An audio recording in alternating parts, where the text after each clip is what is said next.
अस्सलामुअलैकुम। शरारत से तौबा।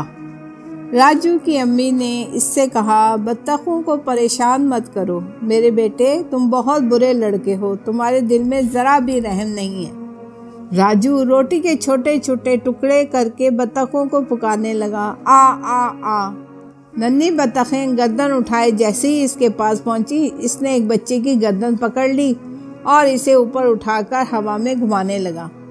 इसी वक्त बूढ़ी बत्तख अपने बच्चे को बचाने के लिए दौड़ पड़ी और इसने राजू के पाँव में काट खाया। राजू ने बच्चे को नीचे गिरा दिया और गली में भागता हुआ दरिया की तरफ जा निकला। पुल पर पहुंचकर इसने एक पत्थर उठाकर बत्तखों पर दे मारा, जो बड़े मज़े से पानी में तैर रही थी। खौफजदा बत्तखों ने पर फैलाए और इधर उधर बिखर गईं। राजू, किसी ने पीछे से आवाज़ दी, हाँ बड़े मियाँ, तुम बोरी में क्या लिए जा रहे हो? मेरे पास थोड़े से गेहूं थे, चक्की पर पिसवाने जा रहा हूँ। बोरी ज़रा भारी है, इसलिए मैं इसे नीचे रखकर सुस्ता रहा था। अब यहाँ कोई ऐसा शख्स नहीं जो इसे उठाने में मेरी मदद कर सके। आओ मेरे बेटे, मेरी मदद करो। राजू ने बोरी उठाकर बूढ़े की पीठ पर रख दी और वो हाँफता हुआ चक्की की तरफ चल पड़ा। वो झुका हुआ चल रहा था और बार बार ठोकरें खा रहा था, क्योंकि इसकी आंखें कमज़ोर थीं और इसकी एक चप्पल भी टूटी हुई थी।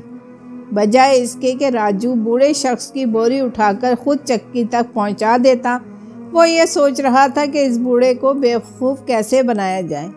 क्या वो बोरी की रस्सी खोल दे या अड़क्का लगाकर इसे गिरा दे? नहीं, एक और तरकीब है, इसने खुद से कहा। इसकी आंखें चमकने लगी थीं।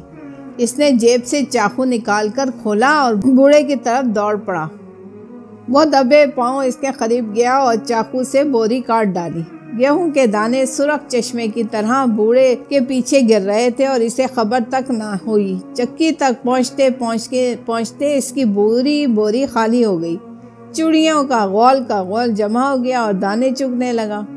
राजू ने बत्तखों पर एक दो पत्थर और फेंके और फिर घर रवाना हो गया। शाम के वक्त इसका बाप आटे में अटा हुआ वापस आया।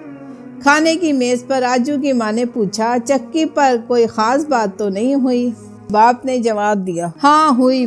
मुझे बूढ़े पर बड़ा तरस आ रहा है। बेचारा बूढ़ा, तुम्हें तो मालूम है कि इसके पास सिर्फ सेब का एक दरख्त है। इसने तमाम सेब जमा करके इनके बदले गेहूँ ख़रीदा था। गरीब बूढ़ा जब चक्की की तरफ आ रहा था तो किसी कमीने ने चाकू से इसकी बोरी काट डाली और इसका सारा गल्ला गिर गया। चक्की पर पहुंचकर वो फूट फूट कर रोने लगा। तुम जानती हो वो अकेला है और कोई ऐसा शख्स नहीं जो इसकी मदद करे। वो कौन था जिसने इसकी बोरी काटी थी? मुझे नहीं मालूम। अगर मालूम हो जाए तो मैं इसका हाथ तोड़ दूं। राजू ने बड़ी मुश्किल से नवाले हलक से नीचे उतारे और फिर उठ खड़ा हुआ। कहाँ जा रहे हो? बाप ने पूछा। सोने जा रहा हूँ, मुझे नींद आ रही है। जाओ, सुबह हमें जल्दी उठना है, कुछ चीज़ें ख़रीदने शहर जाएंगे। मैं तुम्हें जूते ख़रीद दूंगा ताकि तुम अगले दिन स्कूल जाने लगो। बिस्तर में घुसकर राजू बूढ़े के बारे में सोचने लगा। इसने ख्याल में इसे भूसे के ढेर पर बैठे देखा। इसके गालों पर आंसू बह रहे थे। अचानक किसी शख्स ने इसे ठोकर मारी और बोला, उठो। राजू उठकर बैठ गया। खुली हुई खिड़की से खिज़ां का पूरा चांद दिखाई दे रहा था और बूढ़ा किसी शैतानी रूह की तरह खिड़की के पास खड़ा था। इसने बाएं हाथ में बोरी पकड़ रखी थी और दाएं हाथ में एक कांटों वाली छड़ी थी। बोरी में घुस जाओ, बूढ़ा चीखा। इसकी आंखों से चिंगारियां निकल रही थीं।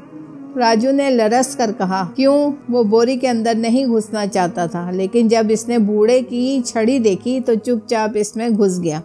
बूढ़े ने इसे कंधे पर उठाया और चल पड़ा। राजू ने चीखते चिल्लाने की कोशिश की, लेकिन खौफ से इसकी ज़बान गूंग हो गई। बूढ़ा इसे चक्की की तरफ ले जा रहा था। इसने दरवाजे को पैर से ठोकर मारी और अंदर दाखिल हो गया। अंदर कोई भी ना था, सिर्फ चक्की का पत्थर तेजी से घूम रहा था। मेरे पास अब गेहूं नहीं है, इसलिए मैं तुम्हें पीसूंगा। पीसने के लिए अंदर चले जाओ। बूढ़े ने राजू को पीसने के लिए अंदर डाल दिया। इसने एक बार फिर चीखने की कोशिश की, लेकिन इसके मुंह से आवाज़ न निकल सकी।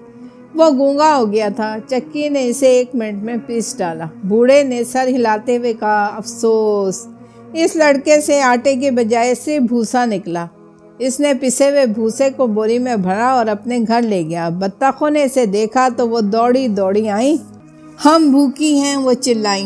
बस थोड़ी देर रुक जाओ, मैं तुम्हें खाना देता हूँ। बूढ़े ने पिसे हुए भूसे को प्रांती में डालते हुए कहा। फिर इसने भूसे को गर्म पानी से गूंदा और बत्तखों से बोला, आओ बत्तखों, अपना पेट भर लो।